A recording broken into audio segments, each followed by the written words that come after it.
মানতে হবে মানতে হবে আমাদের দাবি মানতে হবে মানতে হবে এক দফা এক দাবি এক দফা এক দাবি আমাদের দাবি মানতে হবে মানতে এই তোদের আবার কিসের আন্দোলন? কিসের আন্দোলন মানে স্যার আপনি জানেন না কিসের আন্দোলন? তোরা না ফকির, তোদের আবার কিসের আন্দোলন? ফকির মানে আমাদের আন্দোলন থাকতে পারে না, আমাদের চাওয়া পাওয়া থাকতে পারে না? বলতো। সারা দেশে সবাই যে যার মতো আন্দোলন করে, আমরা আন্দোলন করলে দোষ? ছাত্ররা আন্দোলন করছে, আনসাররা আন্দোলন করছে, রিকশাওয়ালারা অব্দি আন্দোলন করছে, আমরা আন্দোলন করলে কি সমস্যা? হ্যাঁ, আমাদেরও এক দফা এক দাবি। কি দাবি আছে একটু শুনি, বলতো। আমাদের দাবিগুলা তুমি বলে দাও, কি দাবি? 50 টাকার নিচে আমাদেরকে কোনো টাকা দেওয়া যাবে না। 50 টাকার নিচে কোনো ভিক্ষা দেওয়া যাবে না।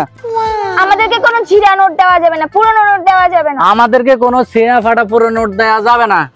আমরা যখন বয়স বেশি হয়ে যাইবো, আমরা যখন ভিক্ষা করতে আর হাইতাম না, আমরা যখন রিটায়ার্ড করুম, তখন আম করে ভিক্ষুক ভাতা চালু করে দিতে হইব।